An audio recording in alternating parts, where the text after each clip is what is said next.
Quel est l'apport de la diaspora congolaise dans la dynamique qui se déroule aujourd'hui au Congo-Kinshasa, surtout au sommet de l'État, surtout sur le plan politique? Nous recevons Alphonse Mwambi. Bienvenue. Merci. Alphonse Mwambi, vous êtes lobbyiste, vous êtes analyste politique, basé aux Pays-Bas, à La Haye. La Haye, qui est beaucoup plus connue ici en Afrique et partout ailleurs comme étant le siège de la CPI, de la Cour pénale internationale. Voilà, vous êtes en train de suivre aussi la gestion actuelle du pays, l'alternance, la première alternance politique au Congo-Kinshasa, qui s'est déroulée grâce au digne fils de ce pays, Joseph Kabila Kabange, qui a cédé pacifiquement le pouvoir à Félix Tshisekedi. Et le pays avance, c'est depuis le 24 janvier de cette année. Comment vous avez d'abord vécu, comment vous vivez ce moment historique dans ce pays de Lumumba? Merci beaucoup, merci pour l'invitation. Nous n'avons pas commencé à suivre le Congo depuis l'alternance, parce que l'alternance, c'est un produit des grands efforts aussi de la part de nous en tant que membres de la diaspora. Nous avons travaillé là-dessus depuis très très longtemps.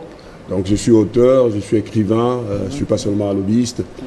Donc on a travaillé en amont pour accompagner d'abord le changement et aujourd'hui l'alternance. Alors l'alternance, on a été aussi surpris que tout était au rouge, tous les indicateurs étaient au rouge, c'est-à-dire qu'il y aura explosion, que le président Kabila ne va pas céder, que les élections seront truquées, ainsi de suite. Et puis, du coup, on a vu qu'il y a eu alternance, que le président Kabila a quitté le pouvoir pour céder le fauteuil à Félix Tshisekedi, qui est l'actuel président de la République. Ça n'a été qu'une joie, mais surtout un rêve qu'on ne pensait pas qu'il allait se réaliser. Surtout quand on regarde ce qui s'est passé, les manifestations, les cafouillages avant même, donc en 2016, on a dû dire, voilà, peut-être qu'il y aura la guerre. D'ailleurs, tous les pays occidentaux ont prédit la guerre. Et c'était vraiment la joie de voir que les choses se sont passées dans la paix. Maintenant, le jour que ça s'est passé, vous avez accueilli ça comment? Aux Pays-Bas, quelle était l'atmosphère? Oui, l'atmosphère, il faut dire qu'on était... Il y avait des larmes et de la joie. Dans les milieux des Congolais, dans les milieux africains. On est dans les milieux des Congolais, mais on est aussi dans les milieux des autochtones, des intellectuels néerlandais ou européens. C'est pas seulement, on ne vit pas seulement entre Congolais, mais entre Congolais, je dois dire que c'était la joie qui était là. Et il y a cet incident-là au moment où il a été trop serré, le président Tshisekedi était serré avec son gilet pare-balles, et ça a été un moment d'émotion que les gens se sont dit, mais qu'est-ce qui se passe? Est-ce qu'il va mourir? Qu'est-ce qui se passe? Bon, voilà. Donc, bref. Certains parlent, non, il a manifesté son appartenance à des ordres mystiques. Bon, de toute façon... que ça soit ainsi, bon... Beaucoup de gens ont spéculé là. Ouais, mais il faut laisser les gens leur droit de spéculation. Mais de toute façon, c'était une très bonne chose de voir l'alternance. Alors, l'alternance, ça ne doit pas seulement rester à ce niveau-là d'alternance. L'alternance, c'est le contenu même de ce qui va se passer pendant les 5 ans et pendant les années qui vont venir. Vous voyez, c'est ça. Ce n'est pas seulement l'alternance de tête, mais c'est l'alternance aussi des mentalités. Voilà. Voilà, c'était un moment d'émotion. Même lui-même, Félix Tshisekedi l'avait dit. C'était la suite logique d'intenses activités qu'il avait déployées en son temps. C'est pourquoi, après tout, il est un être humain. Il est un être humain. Bon, Voilà, c'est ça. Au-delà du fait qu'il a accédé à des hautes fonctions, il reste un être humain à part entière. Voilà, c'était juste une parenthèse qu'on a refermée rapidement. Ouais. Bon, vous étiez là quand Félix Tshisekedi a effectué son tout premier voyage en Occident, en tant que chef de l'État. Ah oui, c'est le mois passé. C'est le mois passé, oui. À Bruxelles, oui, vous étiez là-bas. Ouais. L'ambiance était comment dans les coulisses? Au fait, j'étais là, c'était au palais de Isère, donc à Bruxelles. Moi, j'habite la Hollande, hein, donc on est allé pour écouter son discours. Et il est arrivé, et il faut dire que la rencontre était prévue à 18h. Alors, il y a les gens qui étaient... Moi, je suis arrivé là-bas à 14h30, mais j'ai trouvé qu'il y avait une grande foule, hein, des mamans qui étaient venues, des associations différentes qui étaient là. Et donc, c'était l'effervescence. Vous savez, Bruxelles n'est pas seulement la capitale de l'Europe, mais c'était aussi la capitale du combat pour les changements en RDC. Donc, ce qui fait que Tshisekedi était le produit, Félix Tshisekedi, derrière tous les Tshisekedi, était le produit de ce combat-là au niveau de la Belgique. Donc, il y avait cette effervescence d'aller voir le nôtre. Hein. Donc, quand je dis le nôtre, c'était donc ces combattants-là, ces combattants du changement qui étaient venus pour se réaliser. Est-ce que c'est vrai que c'est lui qui est le président de la République? Et puis, le moment qu'il est venu, c'était la célébration même de ces changements, de cette alternance. Les gens n'étaient pas là vraiment pour lui poser des questions. Non. C'était pour dire à la face du monde, voilà, le président est là, il communie avec sa communauté. C'était ça le message. Et on a entendu plusieurs joie, hein, plusieurs cris de joie, comme béton, comme on aime bien le qualifier. Et c'était vraiment à chaque mot qu'il prononçait béton. À tout moment, béton. On a compris que c'est un sentiment de joie. Donc, c'était vraiment pour l'accompagner et pour attester à la face du monde que voilà, c'est que le choix de la population congolaise. Bon, vous avez parlé, sa communauté a voulu communier avec lui. Communier avec lui. Ouais. Qu'est-ce que vous entendez par sa communauté? Il y en a qui disent que c'était juste la population du Grand Kassai qui a célébré son arrivée. Les autres, bon n'ont pas voulu. Chacun a le droit de dire ce qu'il veut. Mais moi, je vais vous dire que j'ai été à l'ambassade, après j'ai été à l'aéroport, puis après j'ai été à l'hôtel pour voir un peu les choses. Et moi, je suis très lucide, hein, vous savez. Donc, ceux qui viennent avec les étiquettes tribalistes, bon, à eux le droit de le faire. Mais il y avait vraiment toute tendance confondue. Il y avait la représentation de ceux qui du Congo, quoi. Vous avez parlé que vous avez travaillé en amont. Vous avez travaillé en amont pour qu'on puisse, au niveau de l'extérieur, au niveau de la diaspora, des Pays-Bas précisément, à La Haye, pour que nous puissions vivre cette alternance. Vous avez travaillé comment? Parce que on vous connaît comme étant lobbyiste, au-delà d'être écrivain et comme ça. Voilà. Vous savez, le Congo, les ennemis du Congo ne sont pas au Congo, forcément. Les ennemis du Congo sont en Belgique, sont aux Pays-Bas, sont aux États-Unis, sont en Occident.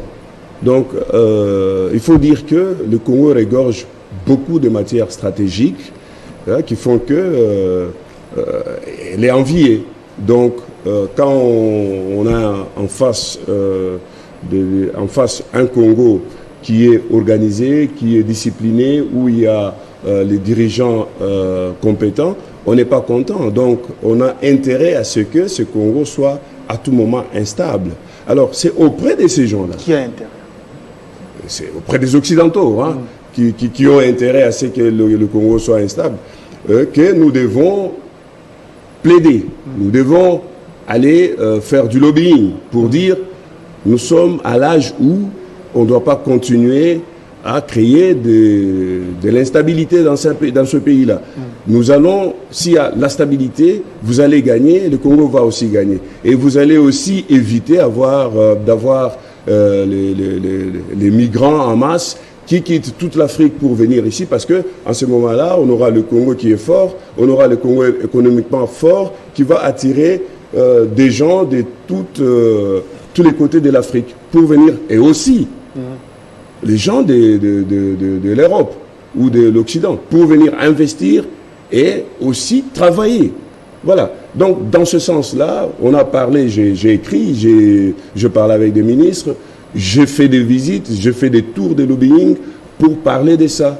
Et voilà. Donc, et après, j'ai rencontré aussi les politiciens congolais, entre autres le président Tshisekedi, tous les acteurs congolais, même les acteurs catholiques à l'époque, je les ai rencontrés justement pour m'enquérir de la situation. Voilà. Et après, vous avez fait quoi?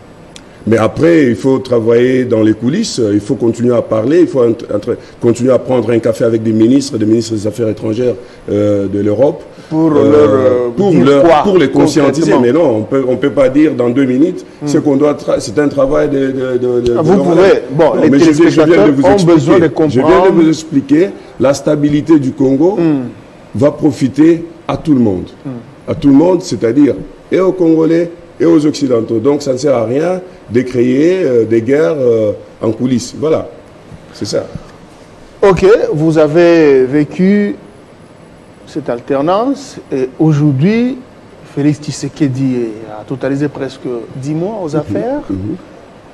Comment vous voyez sa manière de gérer la chose publique?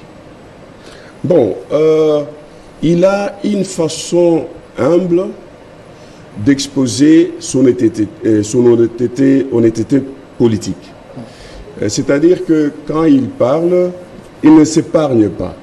Il ne fait pas... C'est pas quelqu'un qui est dans l'arrogance politique. C'est quelqu'un qui est abordable, quelqu'un qui montre aussi ses faiblesses. Par exemple, quand il a parlé dans un de ses discours, où il a parlé d'une interview qu'il a donnée sur TV5 Monde, et il a raconté, il a dit que ce n'est pas le fait qu'il dit changement, que le changement va s'imposer tout de suite. Donc c'est un grand travail qu'il faut faire dans le temps et qu'il faut faire avec tout le monde. Et ça, je suis tout à fait d'accord. Et ce qui est très important dans ce changement, nous ne devons pas voir seulement le président de la République, nous ne devons pas voir tout simplement le chef de son gouvernement, nous devons tous nous impliquer parce qu'il y a des gens qui disent bon, Total est là, Total là, nous, Nengarosala. Donc pour dire... Il y en a qui l'attendent au tournant. Qu'on entend, voilà, voir s'il va faire quelque chose. Ce n'est pas de cette façon-là qu'on doit l'accompagner. Nous devons l'accompagner. Lui, c'est comme les Chinois disent, il y a 1 million de gens sur la route, mais il y a un seul qui les guide. Vous voyez? Alors, lui, il guide, et nous autres, nous l'accompagnons. Voilà, du moins pour les 5 ans qui sont là. Mais là, que dire de ce... Je crois que vous avez suivi, vous suivez, il tient à ce que l'enseignement de base soit gratuit. Il a même martelé dessus récemment quand il est allé à Bukavu lors du meeting populaire. Il a dit que l'enseignement de base doit être effectif, coûte que coûte. Gratuite. Est-ce que l'enseignement de base doit être gratuit, coûte que coûte? Est-ce que vous pensez que c'est faisable? C'est pas seulement... certains parlent d'un chapelet de bonnes intentions. Non, non. C'est irréaliste parce que les moyens ne vont pas suivre. Le Congo est un grand moyen. Le Congo a le potentiel plus grand. Il y a beaucoup d'argent qu'on peut toujours trouver pour... on a des produits à vendre, on a des produits à fabriquer ici. Les minéraux sont là, l'agriculture, et on peut toujours avoir de l'argent pour financer cette gratuité. Mais la gratuité, ce n'est pas un rêve. Vous savez, vous et moi, et tous les autres Congolais, nous avons été à l'école, nous avons été enseigné, nous sommes assis sur un banc, il y a eu des crés, il y a eu des professeurs. On a payé, l'État congolais a payé tout ça pour vous et moi, pour tout le monde, pour tous les Congolais. C'était un investissement. Et quand il y a investissement, c'est-à-dire que on investit en vous pour qu'un jour, vous puissiez retourner à l'État. Parce que ce que nous on payait comme Minerval, c'était vraiment trop dérisoire. peu. Voilà, donc c'est l'État qui finançait presque cette gratuité-là.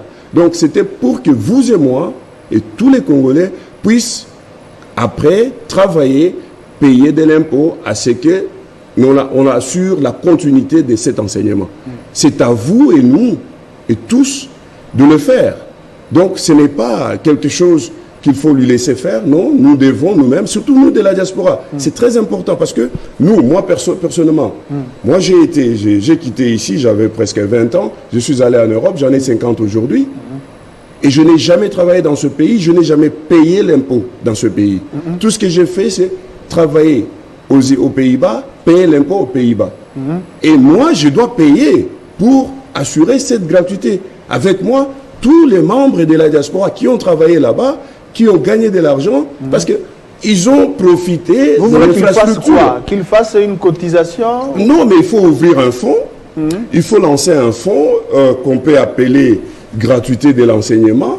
Et ce fonds-là, nous allons, nous, en tant que membres de la diaspora, l'alimenter. Mais aussi, il y a des riches ici, des riches congolais, qui peuvent aussi l'alimenter. Et nous pouvons aussi mobiliser des fonds ailleurs, dans d'autres pays, Pays-Bas, d'où je viens, nous pouvons alimenter parce qu'il ne faut pas seulement lancer, voilà, gratuité de l'enseignement, et puis on regarde. C'est la crainte que beaucoup de Congolais ont, parce que surtout dans les écoles catholiques, il y a des grèves par-ci par-là. C'est comme si l'année scolaire en cours ne va pas bien se dérouler. Non, mais justement, c'est ce que je dis. Moi, je voudrais qu'on lance un fonds de la gratuité de l'enseignement. Vous venez de citer l'Église catholique. L'Église catholique, sous d'autres cieux, aux Pays-Bas, il y a un moment où, quand l'État n'existait pas correctement, c'était l'Église catholique qui tenait l'enseignement, mais qui tenait aussi l'assurance maladie. Donc, l'Église catholique, ensemble avec nous tous, avec le président de la République, on peut lancer ce fonds qu'on peut gérer ensemble pour que l'on puisse financer cette gratuité de l'enseignement. Et c'est possible. C'est possible. Mais vous, de la diaspora, vous les compatriotes, les Congolais de la diaspora, vous faites beaucoup de bruit en rapport avec le dossier 15 millions, pendant que la justice est en train de faire son travail. Le chef de l'État, vous l'avez d'ailleurs souligné, a dit que le changement c'est un processus. Pourquoi vous faites trop de bruit? Vous avez une dent contre son bras droit ou comment? Il faut d'abord expliquer cette affaire des 15 millions, c'est quoi? Cette affaire des 15 millions, c'est, le chef de l'État l'a expliqué un peu, c'est qu'il y a eu, c'est un peu du genre gratuité de l'enseignement, mais ici il s'agissait du pétrole qui devrait être réduit au prix. Alors, il y a eu les 100 millions qui a été rétrocédé pour les pétroliers. Alors, sur ces 100 millions, il y a 15 millions dont on a parlé, qui ont disparu. Le président a appelé ça COP ou bien rétrocommission, rétrocession. Alors, ça montre quand même, le président, il a bien fait, hein, il a été honnête là-dessus. Mais pour un pays comme le Congo, qui a besoin pas seulement de l'alternance, mais aussi de l'alternance dans la mentalité, même dans la gestion de la chose publique, il faudrait que, pas le président, mais le concerné, dans ce cas, le directeur de cabinet du chef de l'État, M. Vital Kamerhe, qui est aujourd'hui docteur, alors que lui-même puisse venir avec ce dossier, que lui-même puisse dire la vérité sur ce dossier et qu'il rembourse cet argent. Parce que quand on parle de 15 millions, c'est beaucoup d'argent. Quand on parle de la gratuité de l'enseignement, c'est avec ces 15 millions qu'on doit financer. S'il pouvait dire, voilà, bon, les 15 millions, parce qu'il paraît que ça, ces 15 millions n'ont pas dit... Le budget global pour les 15 millions n'ont pas disparu. C'est pas 15 millions, c'est 2 millions. Oui, mais voilà, mais on commence quelque part. Hein. On commence quelque part.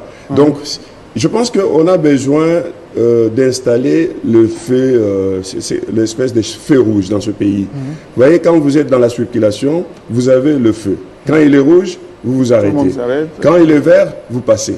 Donc, ça doit s'appliquer sur tout le plan et que tout le monde puisse respecter ça. S'il y a les 15 millions qui reviennent à l'État, c'est à l'État. Si ce n'est pas à vous, vous devez le rembourser ou être sanctionné. Il faut laisser la justice faire son travail. Merci Alphonse Mwambi d'avoir répondu à notre invitation. Merci, c'est moi qui vous remercie. Ok, merci. Merci. Et également à vous, chers téléspectateurs, de nous avoir suivis avec beaucoup de passion, comme d'habitude. Restez toujours connectés à votre chaîne Télé 50. Au revoir.